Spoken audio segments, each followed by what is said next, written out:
제가 방법을 하나 알려드릴게요. 근데 제가 성격은 변한다고 했나요? 안 변한다고 했나요? 변할 수도 있다라고 말씀을 드렸어요. 변할 수 있는데 기질은 잘 바뀌지 않습니다. 근데 요거는 기질인데 나중에 집에 가셔갖고 가족들하고 뭐 한번 해보시면 좋을 것 같아요. 오링 테스트라는 게 있습니다. 오링 테스트라는 게 있는데, 자, 크게 제가 말씀드리는 디스크라는 성격 유형 검사는 굉장히 많아요. MBTI 혹시 들어보셨나요? MBTI라는 성격 유형 분석 검사도 있고요. 디스크라는 검사도 있고요. 애니어그램도 있고요. TA 교류 분석도 있고요. 성격을 분석하는 검사 도구는 굉장히 많습니다. 그런데 되게 질문지가 복잡해요. 어려워요. 문제를 많이 풀어야 돼요. 그러다 보니까 그냥 간단하게 할 수 있는 게 디스크여서 제가 디스크를 준비를 했는데 그 질문지도 못 드리니까 집에 가셔서 한번 가족들과 한번 해보세요. 아니면 친한 친구하고 해도 재밌어요. 친한 친구하고 하면 더 웃길 거예요. 자, 오링 테스트는 어떻게 하냐면요. 제가 손을 목 아래, 여기 들어간 부분 있죠. 목 아래, 여기 들어간 부분. 여기 이렇게 손을 얹습니다. 바로 밑에. 여기 에너지가 있으신 분들은 우리가 주도형이라고 얘기를 해요. 주도형. 그리고 우리 체했을 때 어디가 아파요? 배 아플 때 어디 아파요? 체했을 때. 명치 아프다고 해요. 그쵸? 여기에 손을 댔을 때 여기에 힘이 있으신 분들은 우리가 사교형이라고 해요. 그리고 우리가 배꼽 위에 바로 손을 얹으셔서 여기에 에너지가 있으신 분들은 우리가 안정형이라고 불러요. 그리고 우리가 흔히 말하는 똥배 있죠. 똥배 단전. 우리가 말하는 단전에 힘이 있으신 분들은 우리가 신중형이라고 이야기를 하고 있습니다. 요거는 그냥 기질적인 내 몸에 에너지가 어디 있는지 테스트하는 오링 테스트예요. 자, 테스트는 간단해요. 자, 여기에다가 손을 얹고 링을 만듭니다. 왼손으로 링을 만들어요. 쭉 핀 상태에서. 손을 쭉 핀 상태에서 링을 만들어요. 링을 만든 상태에서 상대방이 두 손가락을 이용해서 그 링을 만든 걸 떼어주는 거예요.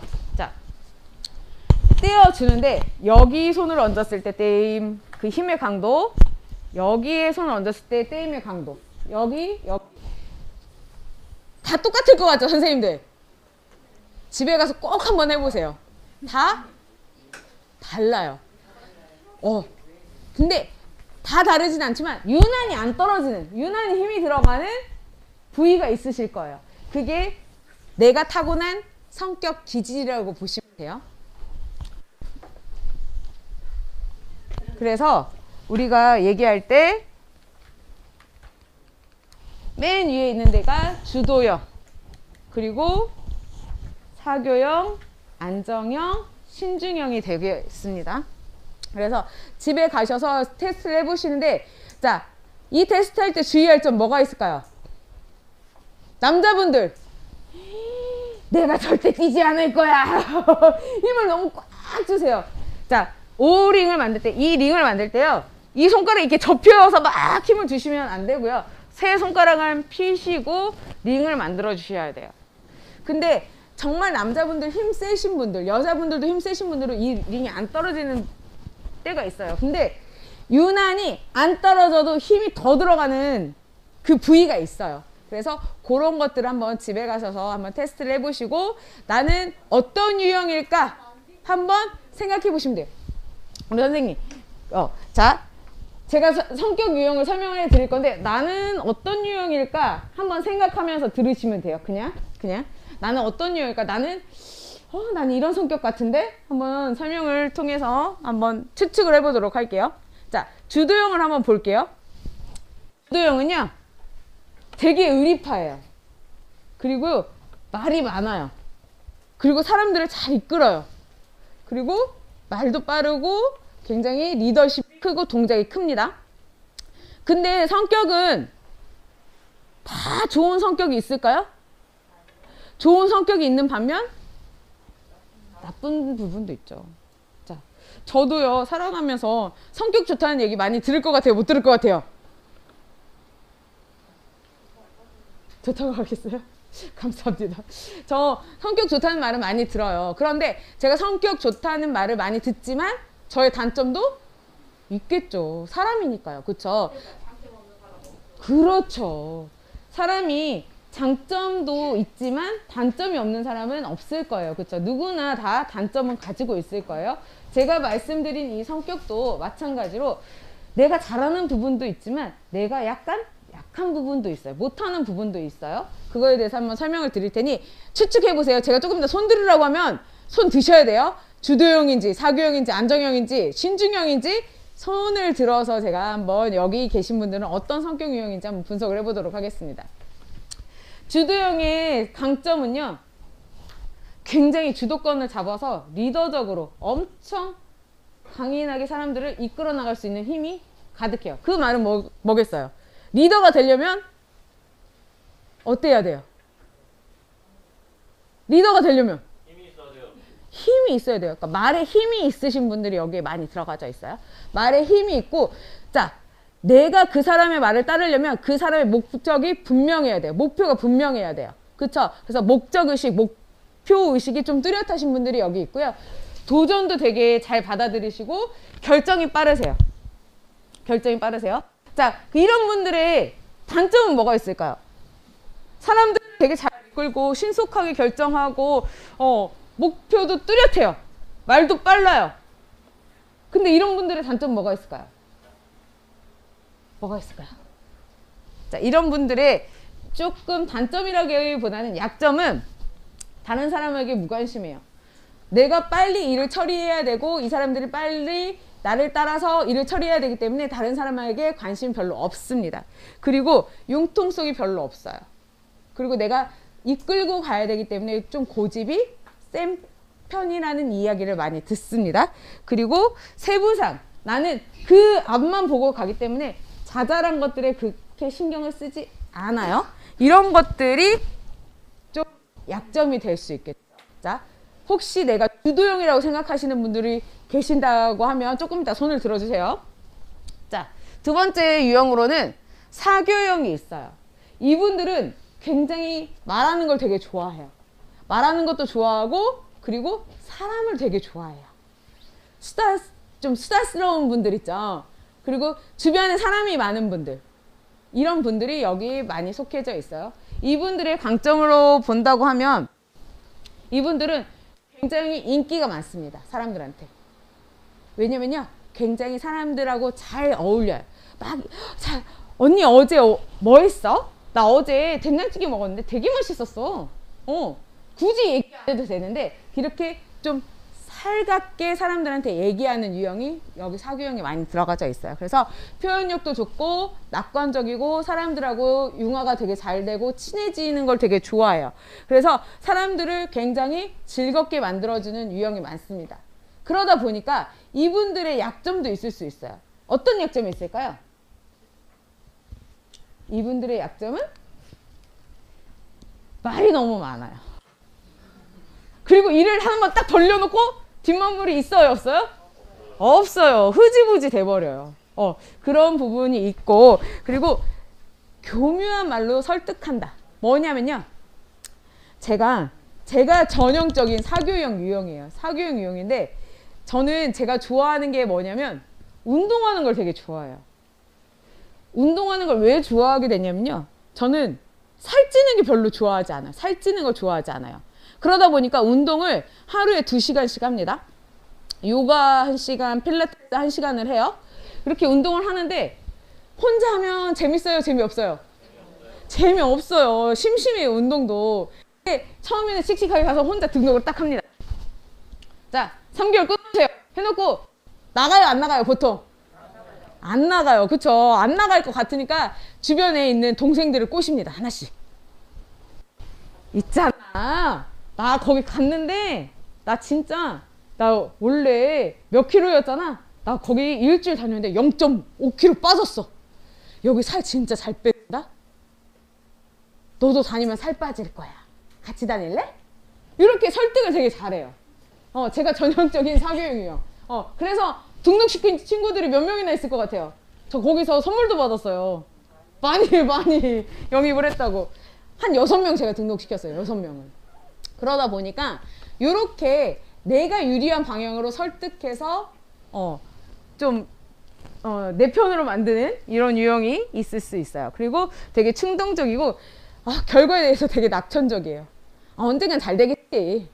이런 유형이 약점이 될 수 있겠죠. 그래서 우리 선생님들이 지금 주도형하고 사교형 설명드렸어요. 나는 어떤 유형일까 한번 생각을 해보시면 돼요.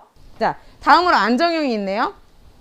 이분들은요, 사교형도 사람을 좋아하지만 안정형도 사람을 좋아해요. 근데 좋아하는 방식이 약간 달라요. 사교형은 사람들하고 수다 떨면서 막 살갑게 하면서 좋아하는 거고요. 안정형은요, 내가 좋아하는 사람만 좋아해요.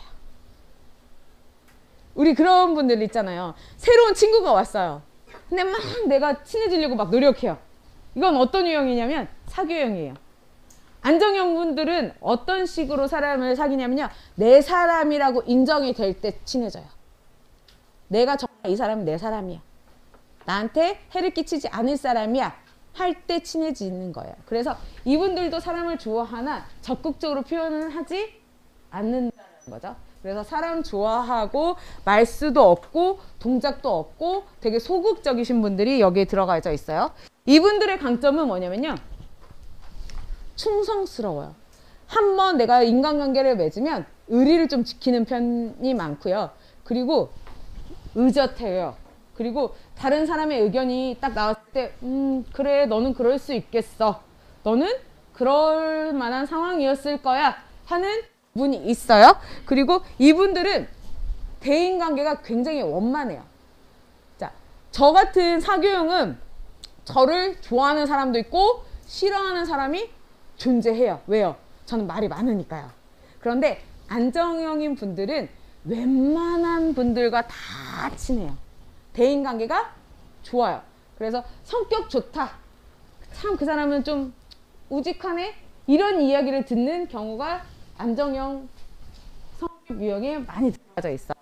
근데 이분들의 약점도 있겠죠. 이분들의 약점은 뭐냐면요, 급격한 변화를 싫어해요. 자, 갑자기 우리 이럴 때 있잖아요.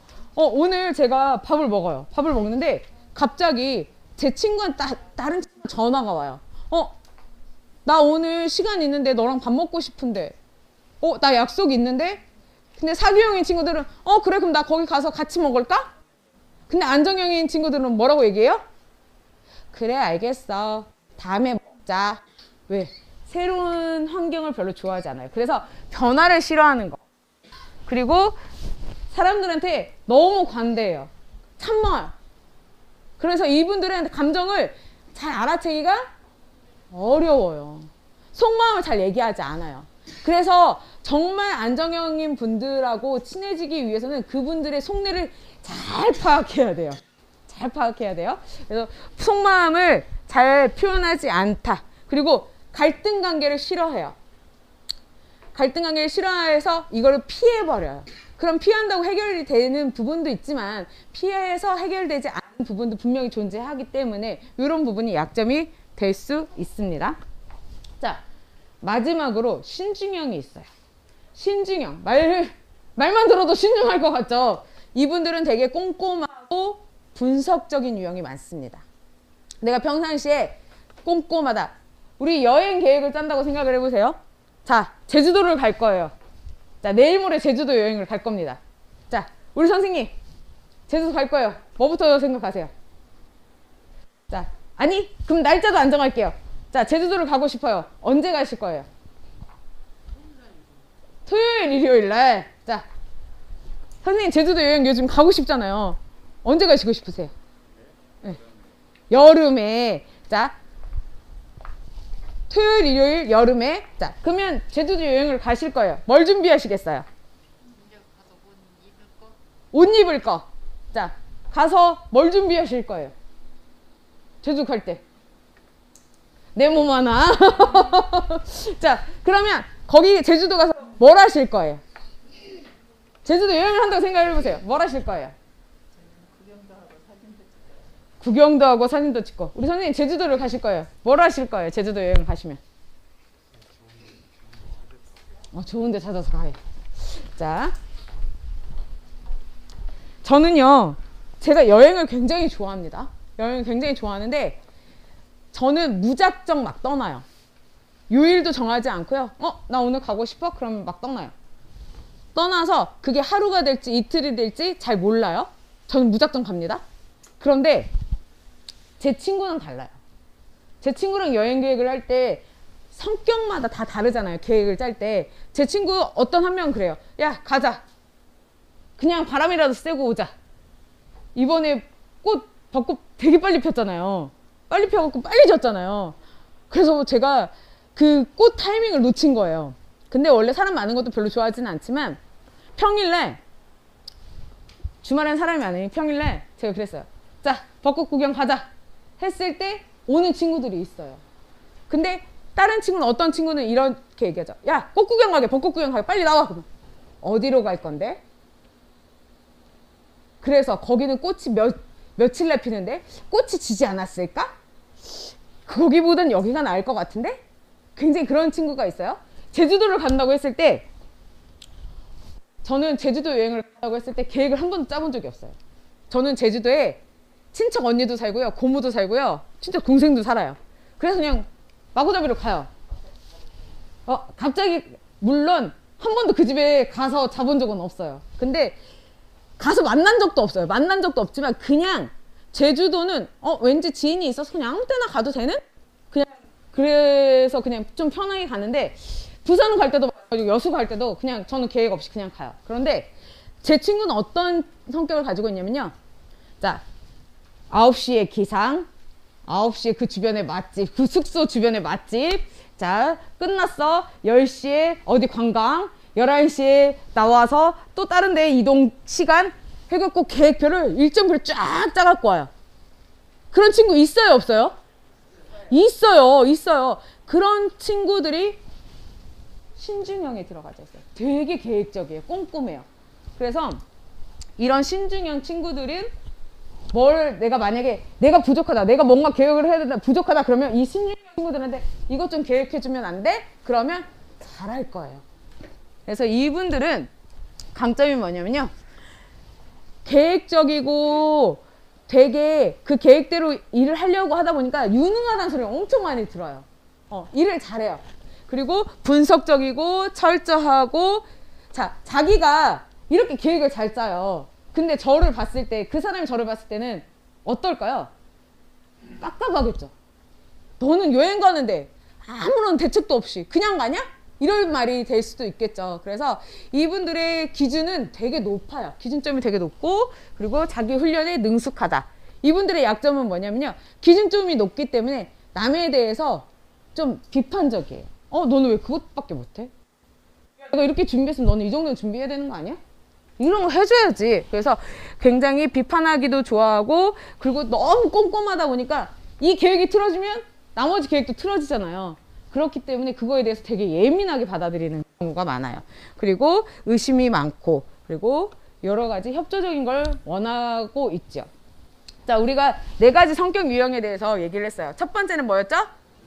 주도형. 두 번째는 사교형. 세 번째는 안정형. 네 번째는 신중형. 이렇게 얘기를 했어요. 자, 우리 선생님들, 나는 내 성격이 주도형 같다. 손. 주도형. 없으세요. 나는 사교형 같다. 손. 사교형.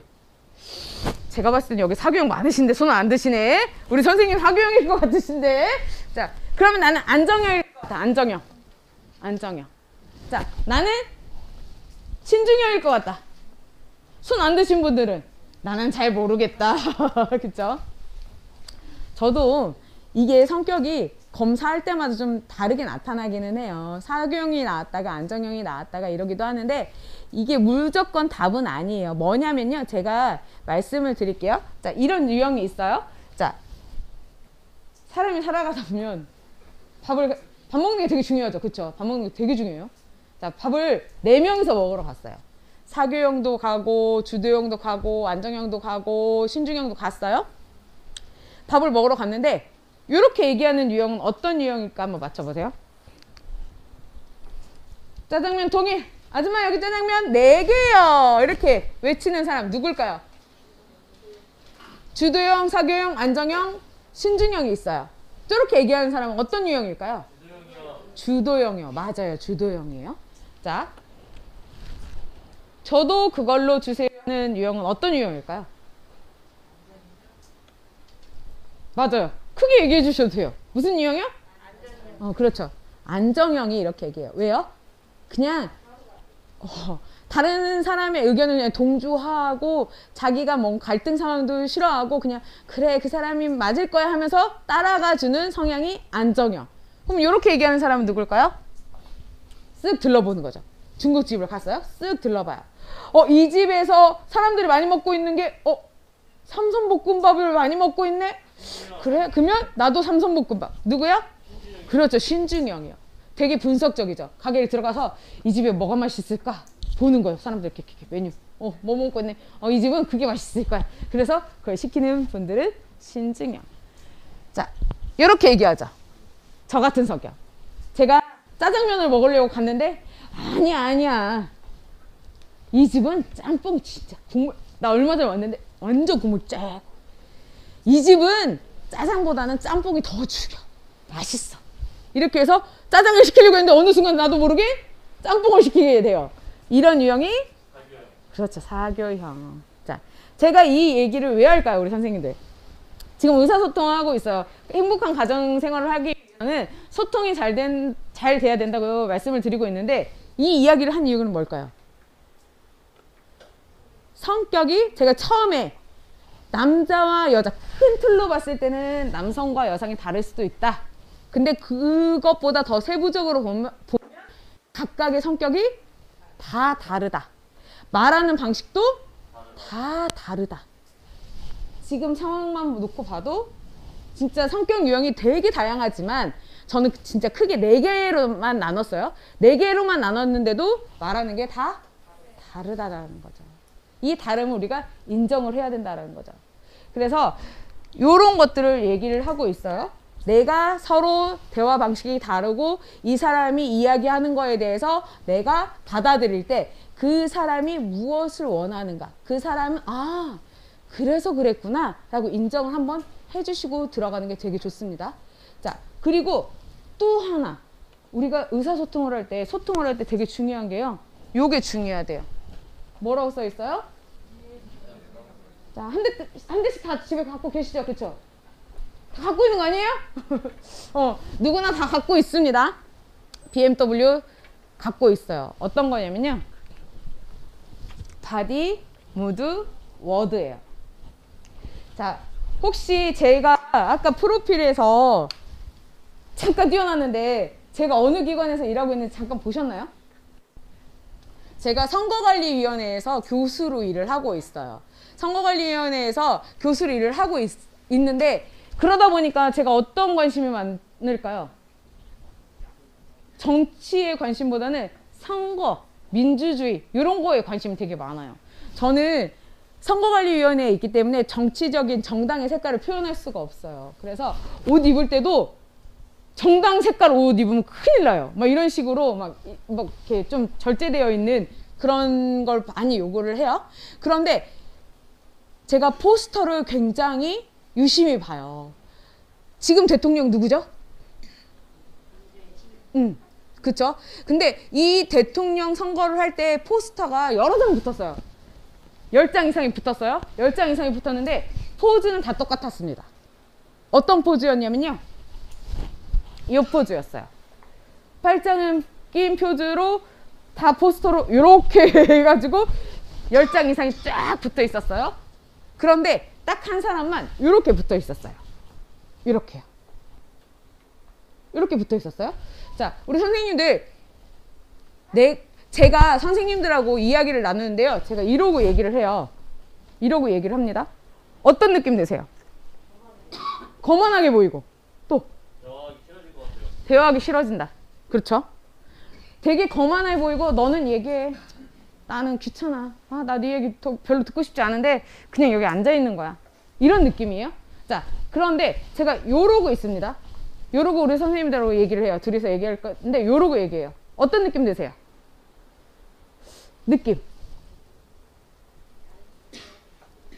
어떤 느낌 드세요? 자연스러운 대화를 할 수 있을 것 같아요. 그냥 요렇게 대화를 한다고 하면 왠지 내 얘기를 들어줄 것 같고 내가 이야기하는 걸 좀 포옹해줄 것 같고 안아줄 것 같은 그런 느낌이 들어요. 자, 제가 한 거는 크지 않습니다. 요 동작하고 요 동작 차이예요. 팔을 안으로 넣느냐 바깥으로 빼느냐 요거였어요. 그런데도 느낌은 어때요? 똑같아요? 달라요? 완전 달라요. 요거는 되게 부정적인 시선을 줘요. 이미지를 줘요. 근데 요거는 어때요? 되게 긍정적인 이미지를 갖게 해줘요. 불과 손을 안으로 넣느냐 바깥으로 빼느냐 요 느낌인데도 달라요. 그만큼 우리가 몸의 언어가 중요하다라는 거예요. 사람과 사람이 대화를 할 때 눈을 보고 이야기를 하잖아요. 눈에는 표정이 있어요, 없어요? 있어요. 그렇죠? 그래서 우리가 이야기를 나눌 때 몸의 표정이나 눈의 웃음이나 이런 것도 되게 중요하고요. 그 다음에 목소리 크기나 아니면 톤 이런 것도 되게 중요하고 그 다음에 언어 선택, 단어 선택하는 것도 굉장히 중요합니다. 이런 것들이 대화를 나눌 때 굉장히 중요하게 말하는 것도 되게 중요하지만 이런 비언어적인 커뮤니케이션 무언의 메시지라고 하는 이런 단어 선택들이나 이런 내가 표정이나 제스처나 이런 것들이 상대방을 기분 나쁘게 할 수도 있고요. 행복하게 만들 수도 있어요. 이런 것들도 굉장히 중요한 요소라고 말씀드리고 싶어요. 그래서 자, 표정이라는 거 비언어적 커뮤니케이션에서도 제일 중요한 거 표정이죠. 제가 여행 가는 거 되게 좋아한다고 말씀드렸잖아요. 제가 여행 가는 걸 되게 좋아해서 엄마하고 개를 들었어요. 우리 엄마하고 저축을 해요. 한 달에 얼마씩 꼬박꼬박 저축을 해서 2년에 한 번은 우리가 해외를 나가자 해가지고 저는 어렸을 때부터 엄마랑 돈을 저축을 했습니다. 저축을 했는데 제가 지금 코로나 때문에 못 나가잖아요. 못 나가는데 처음으로 엄마를 모시고 간 여행은 중국의 장가게였어요. 처음으로 나간 여행이.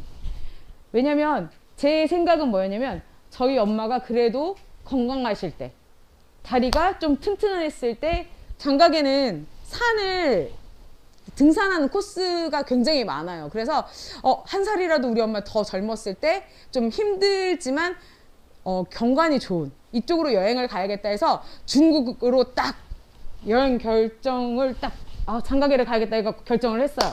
했는데 저는 그때 겁도 없었나 봐요. 패키지로 가면 됐는데 무슨 객기였는지 자유여행을 선택한 거예요. 자유여행을. 근데 저는 중국말을 1도 못해요. 1도. 우리 선생님들 안녕하세요 뭐죠? 니하오. 딱 요것만 알아요. 니하오 이것만 알아요. 쉐쉐도 안 해요. 쉐쉐하고 니하오만 알고 그러고 중국을 갔어요. 물론 한국에서 숙소 예약할 수 있어요. 관광지 다 예약할 수 있어요. 그런 예약은 다 했어요. 예약은 했는데 실질적으로 딱 도착하니까 부모님 모시고 갔잖아요. 부모님 모시고 제가 혼자 갔는데 저랑 제 여동생이랑 부모님이랑 갔는데 부모님을 편하게 모신다고 제가 여행을 모시고 갔는데 할 줄 아는 중국어가 하나도 없는 거예요. 그래도 우리는 뭐가 있죠? 우리에게는 바디랭귀지가 있어요. 몸으로 할 수 있는 언어가 있어요. 그런데 우리 한국은 참 잘 되어 있는 게 화장실이 참 잘 되어 있어요. 그렇죠? 잘 되어 있죠? 근데 해외 나가면 제일 어려운 게 뭐예요? 화장실. 찾는 것도 힘들고요.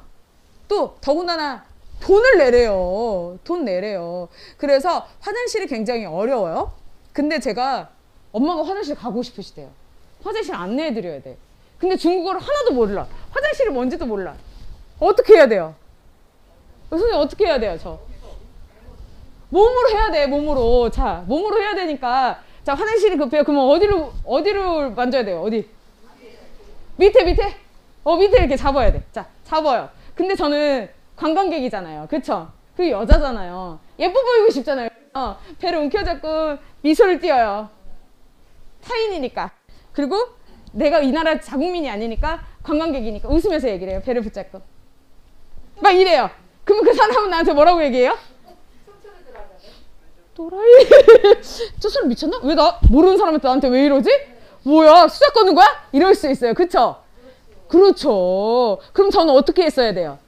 어떻게 했어야 돼요? 선생님 웃지 마시고 어떻게 해야 돼요? 얼굴을 찡그리고 그렇죠, 그렇죠. 배를 움켜잡고 얼굴을 찡그리고 최대한 급한 표정으로 다리를 꼬면서 얘기를 해야 되겠죠. 그러면 화장실 안내해 주겠죠. 그렇죠. 그렇듯이 내가 표정으로 말을 해야 되는 거예요. 긴급한 표정을 지어야 된다라는 거죠. 자, 표정은 뭐예요? 그래서 전 세계가 같이 쓸 수 있는 공통의 언어인 거죠. 자, 이거 우리나라에서 뭘로 통용돼요? 머니, 돈. 그리고 오케이, 괜찮아. 난 괜찮아. 그리고 돈으로도 표현돼요. 다른 나라에서 이게 뭐라고 표현돼요? 그리스에서는 이게 욕이에요. 욕. 욕. 자, 우리 사진 찍을 때 어떻게 해요? 이렇게 찍죠. 이렇게. 근데 다른 나라에서는 이게 욕으로 쓰여요. 그런데 표정은 어때요? 표정은 전 세계가 같이 쓰일 수 있는 유일한 공통의 언어예요. 자, 그리고 제가 봤더니 오늘 왔더니 우리 선생님이 시작할 때부터 지금까지 계속 웃고 계세요. 이렇게 밝으신 분들이 계세요. 근데 이렇게 밝으신 분이 갑자기 오늘따라 말씀이 없으세요. 그리고 가만히 이렇게 앉아 계세요. 그러면 주변에서 뭐라고 물어보죠? 우리 선생님? 성질났어요? 무슨 일 있어요? 어디 아파요? 이런 말을 해요, 안 해요? 해요. 그러면 그 표정에서 뭐가 나타나는 거예요? 뭐가? 감정. 선생님의 감정 상태. 기분이 안 좋고, 안 좋은 일 있나? 이렇게 밝은 사람이 왜 오늘따라 그러지? 감정 상태가 나타나요. 그리고 또요. 건강 상태. 어디 아파? 오늘은 어디 아파?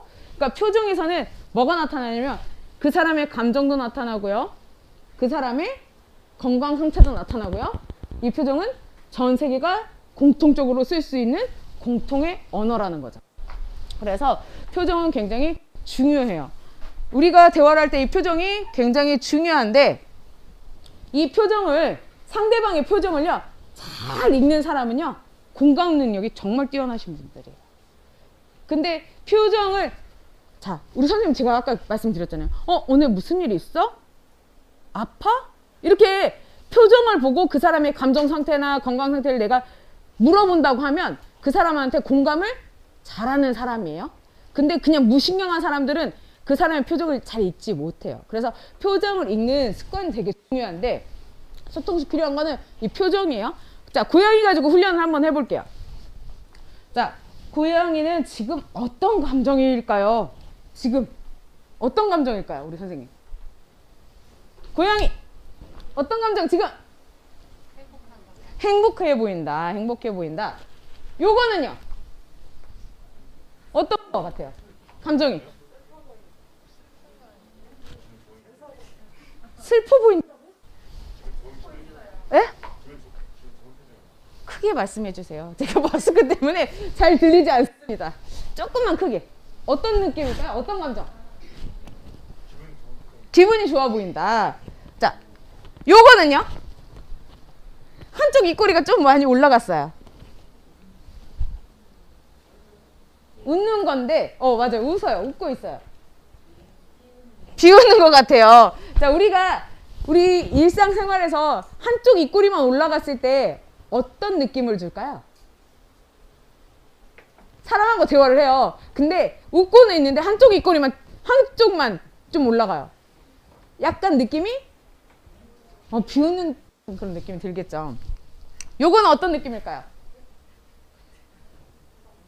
똑같아요? 어떤 감정?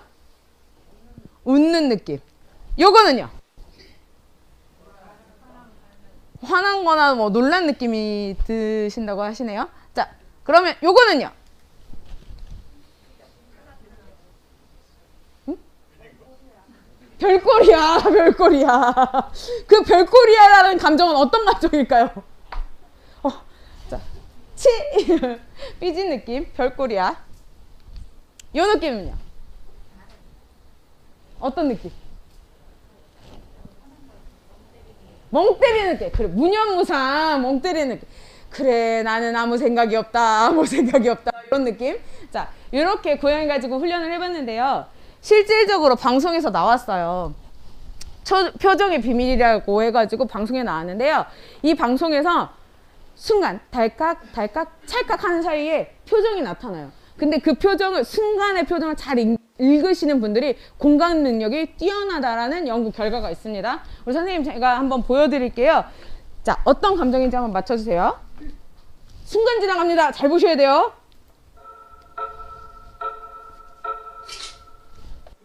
어떤 감정? 어떤 감정? 어떤 감정?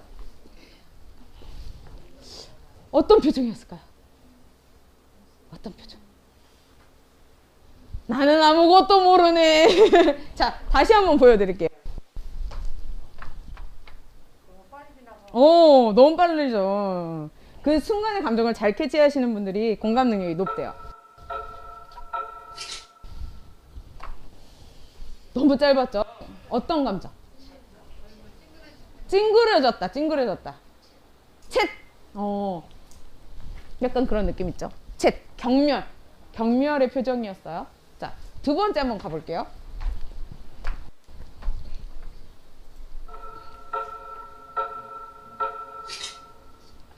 있어요? 보신 분? 어떤 감정, 어떤 감정? 지루한 표정, 지루한 표정. 자, 두 번째 감정은 두려운 표정이었어요. 두려운 표정. 표정에서 좀 두려움이 느껴지시나요? 자, 세 번째 한번 볼게요.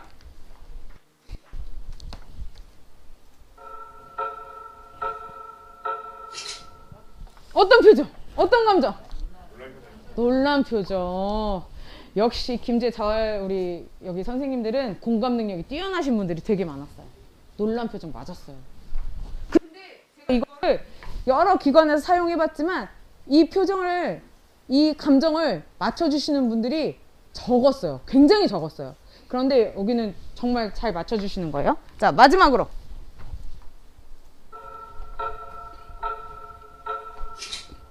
어떤 표정? 어떤 감정? 화난 거? 또 혹시 어떤 거? 표정은 봤으나 감정은 잘 모르겠다. 그런 분들 많으신 것 같아요. 화난 것 같아요. 마지막은 슬픈 표정이었어요. 슬픈 표정. 그래서 이 순간의 찰나의 표정을 보고 그 사람의 감정 상태를 잘 예측할 수 있으면 공감 능력이 우리가 뛰어나다라고 얘기를 하고 있습니다. 제가 대화할 때 다른 걸 인정하자고 했잖아요. 그리고 그 사람을 잘 이해해야 된다고 했어요. 그 사람이 무슨 이야기를 하는지 잘 캐치를 해야 돼요. 근데 이 표정 속에서 잘 나타나 있어요. 그런데 우리가 표정을 잘 읽으시는 분과 표정을 잘 못 읽으시는 분들이 계세요. 그래서 그 사람의 표정을 보고 감정 상태를 내가 이해하는 노력이 필요하겠죠. 자, 두 모나리자가 있어요. 모나리자가 있네요. 근데 모나리자가 있는데 조금 인상이 다르네요. 그쵸? 우리 선생님들 이야기를 나눌 거예요. 내가 친구로 이야기를 나눌 건데 누구랑 이야기하고 싶으세요? 이쪽하고 이야기하고 싶잖아요. 100% 이 사람하고 이야기하고 싶지 이 사람하고 이야기하고 싶지 않으실 거예요. 그렇죠, 그렇죠. 눈꼬리도 안 좋고 입도 안 좋아요. 자, 인상이 표정이 좋아야 그 사람하고 이야기를 하고 싶습니다. 집에서 내가 힘들다고 해서 인상을 팍 쓰고 있어요. 그러면 애들도 싫어하고요, 배우자도 싫어하고요, 부모님도 싫어해요. 자, 그래서 표정을 좋게 갖는 훈련이 필요한데 관상학적으로 복이 들어오는 길이 있습니다. 어디로 들어올까요? 어디로 들어올까요? 맞아요, 우리 선생님. 눈썹을 통해서, 미간을 통해서 복이 들어와요. 그래서 복은 아래로 흐르게 되어 있습니다. 흘러서 어디로 모여요? 입으로 모여요, 입으로. 근데 이렇게 입구가 이렇게 쳐져 있어요. 그럼 복이 담길 그릇이 있어요, 없어요? 없어요. 그럼 복을 내가 흘려내려 보내는 거예요. 그럼 복이 쌓이려면 어떻게 해야 돼요? 웃어야 돼요. 웃어야 돼요. 그리고 입꼬리가 올라가져 있어야 돼요. 평상시에도 입꼬리가 올라가져 있어야 돼요. 그런데 제가 아까 나이 업앤다운 하려고 했잖아요. 제가 나이가 몇 살일까요? 그냥 이거는 뭐 그냥 상품 안 걸고 제가 몇 살 정도 돼 보이세요? 38. 다섯.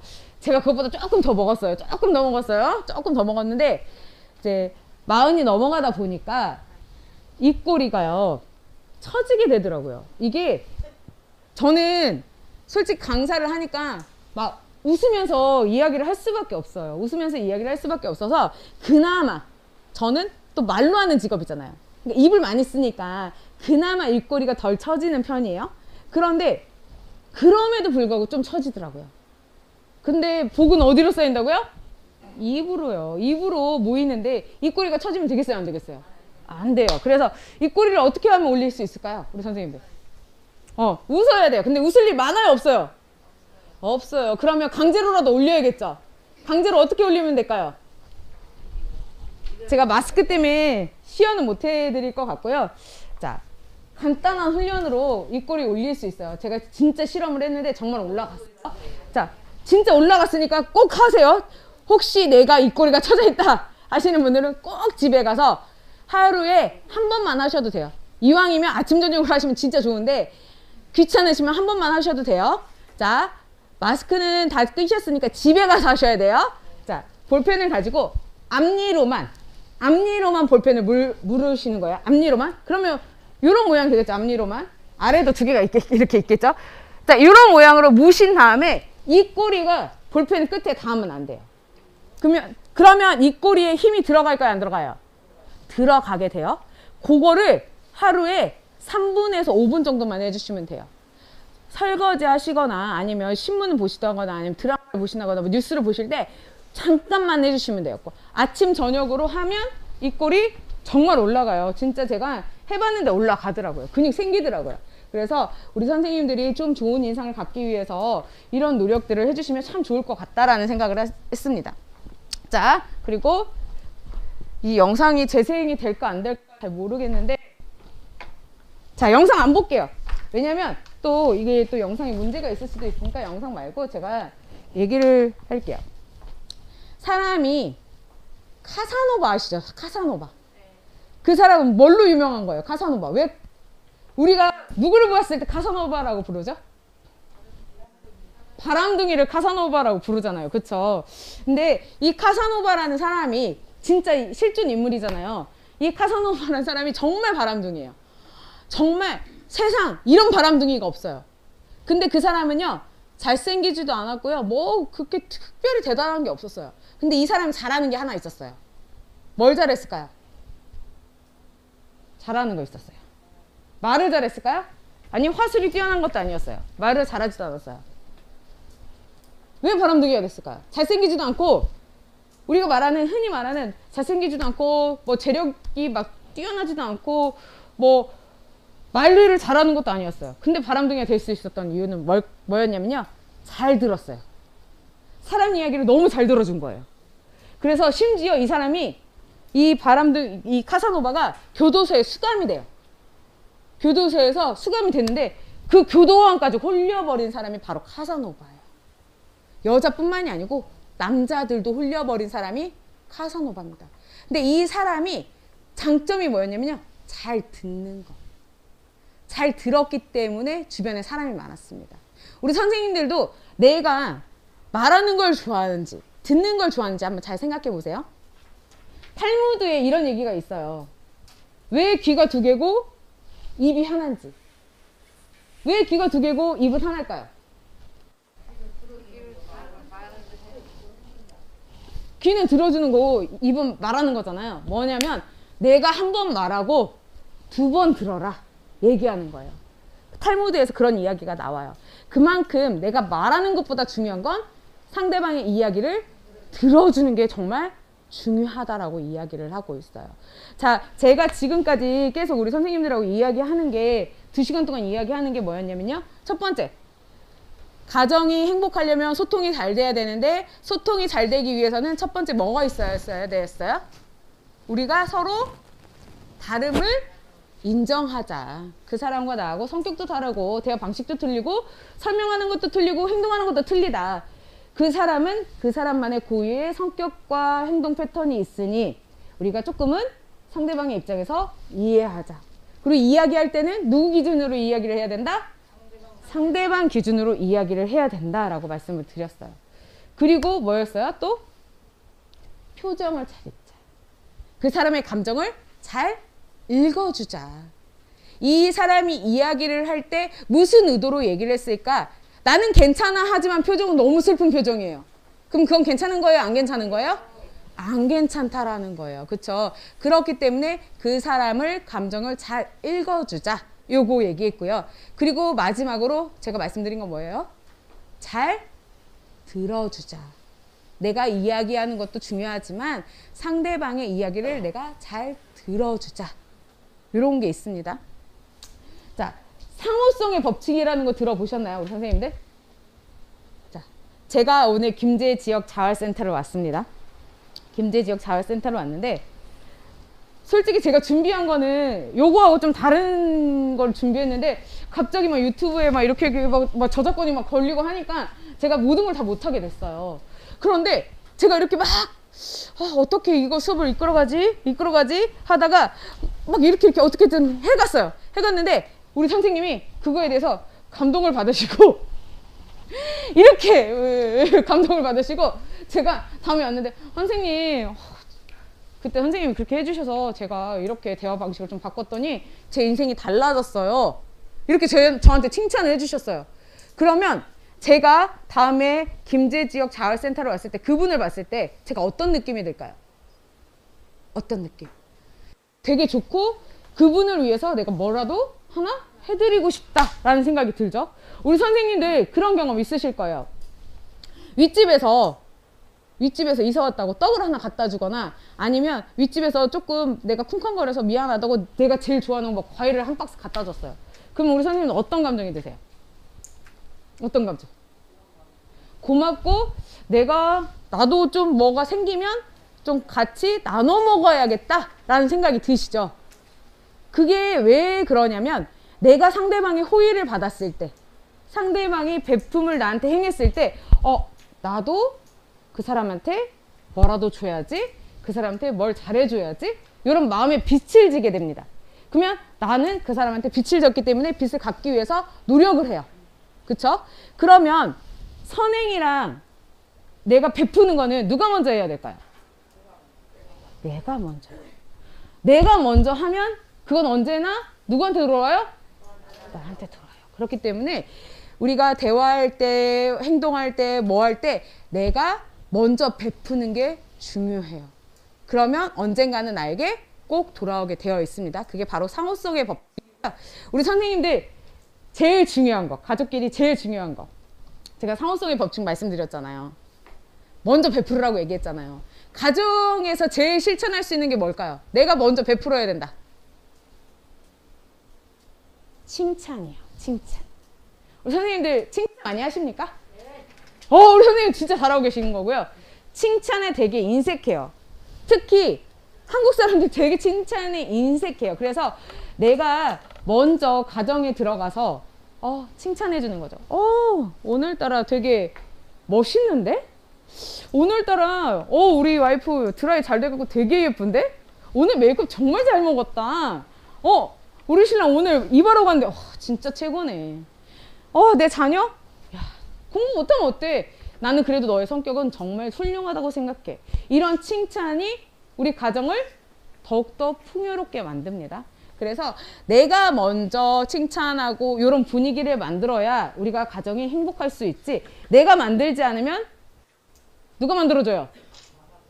아무도 안 만들어줘요. 그쵸? 그렇기 때문에 우리 선생님들이 먼저 가서 베푸시고 먼저 가서 칭찬하시고 먼저 들어주시고 이야기할 때 상대방 입장에서 이야기를 나눠주신다고 하면 훨씬 더 행복한 가정을 이루실 수 있을 거라고 저는 생각이 듭니다. 자, 저랑 2시간 동안 했는데 괜찮으셨어요?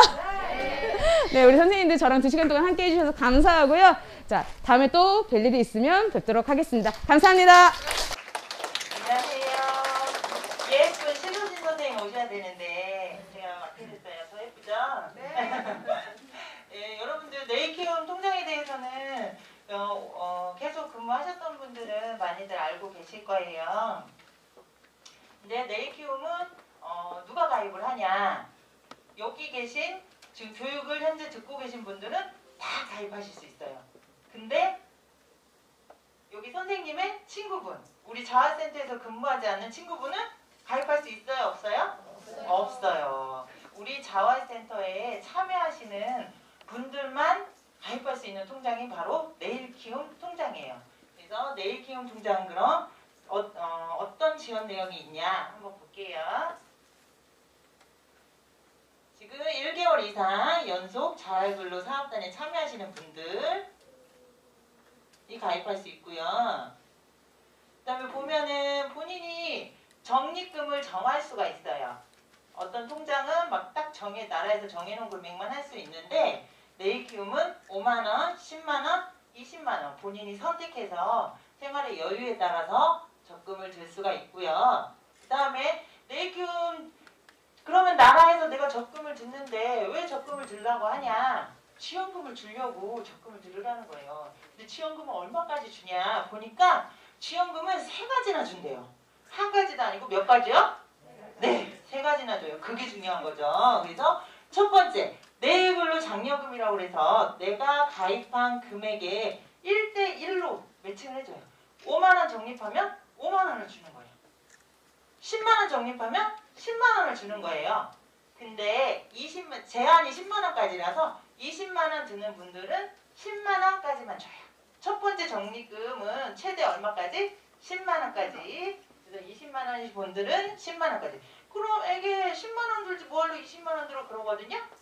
근데 20만원 드시면 더 준다는 게 두 번째 지원금에 있어요. 첫 번째는 그렇게 하고, 자, 두 번째 이제 적립금을 또 주는데, 그거는 이제 내가 가입한 사업단에 따라 좀 달라요. 그래서 사업단별로 시장형이다, 시장 진입형이다. 그러면 1대1로 매칭이 돼요.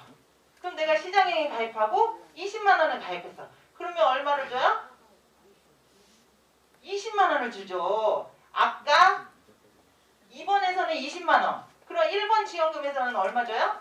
10만원. 그래서 모두 얼마를 줘요? 벌써 30만원. 내가 적금 20 들었어요. 근데 1번 지원금 얼마 줘요? 시장의 진입형의 사업단에 있다? 1번 지원금 10만원. 2번 지원금 얼마? 20만원. 그럼 벌써 얼마가 지원이 돼요?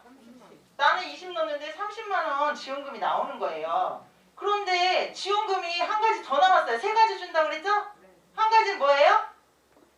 내일키움 수익금. 우리 사업단에서는 수익금이 발생하잖아요. 많이 나오는 사업단도 있지만 적게 나오는 사업단도 있고, 근데 내가 시장 진입형이고 내일키움 수익금도 많아. 그러면 세 번째 수익금까지 또 받는 거예요. 엄청 많이 주죠. 나는 20만원 단지 넣었을 뿐인데 나라에서는 돈을 못 줘가지고 안달이 났어. 그러니까 이거 받아가야 돼요? 안 받아가야 돼요? 받아가셔야죠. 자, 20만원 하면 10만원, 20만원, 그리고 그 내일키움 수익금은 우리 사업단이 막 50만원, 100만원 이렇게 나와, 한 사람에. 근데 그걸 다 주지는 않고 저희도 제한이 있잖아요. 그래서 최대 1인당 15만원씩 해서 저렇게 하면 벌써 나라에서 주는 돈이 최대로 얼마예요? 20만원 냈을 때 45만원을 주는 거죠. 20만원 플러스 45만원.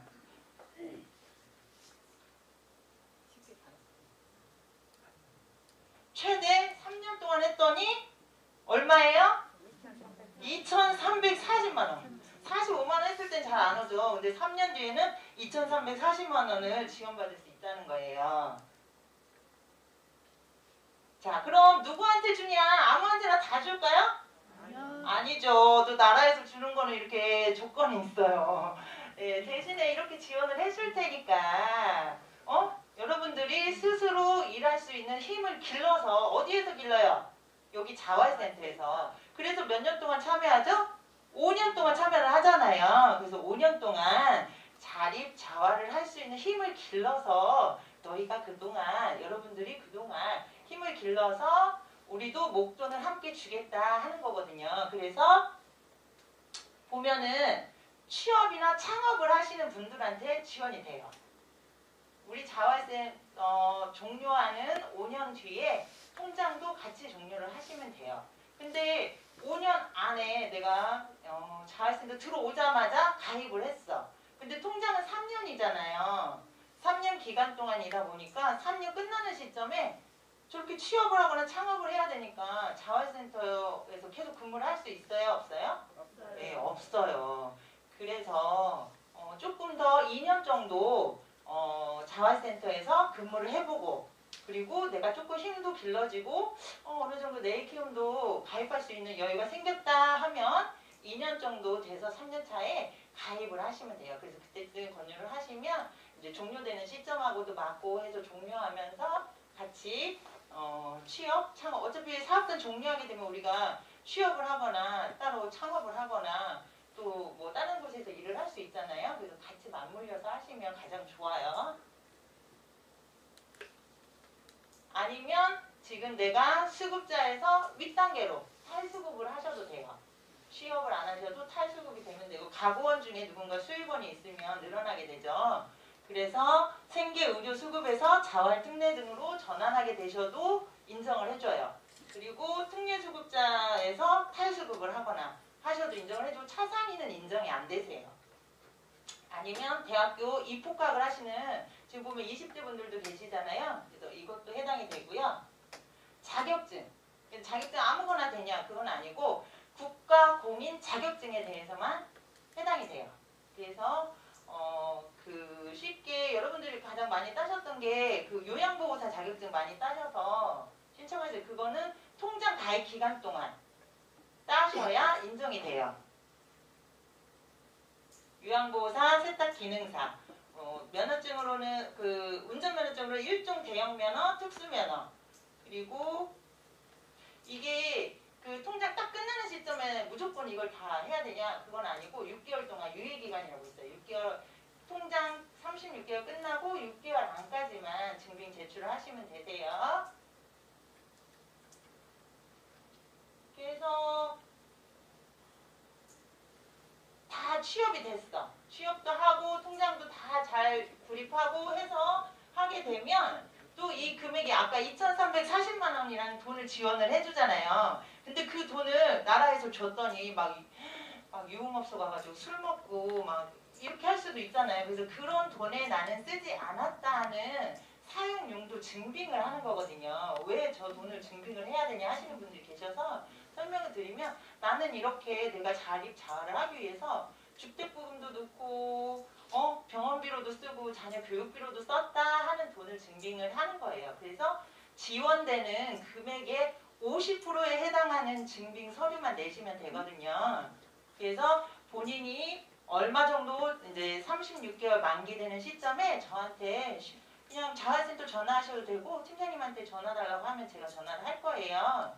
그래서 얼마 정도 적립이 돼서 어느 정도 그 금액을 맞춰야 되냐 저한테 수시로 물어보셔도 되거든요.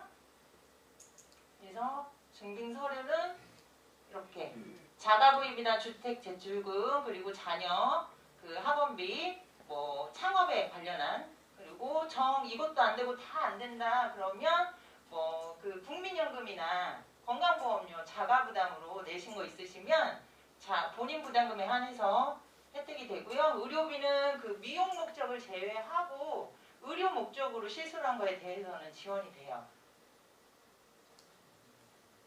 이렇게 해서 1년 동안 10차에 걸쳐서 계속 모집이 되고 있으니까 관심 갖고 계시다가 문의해 주시면 되세요.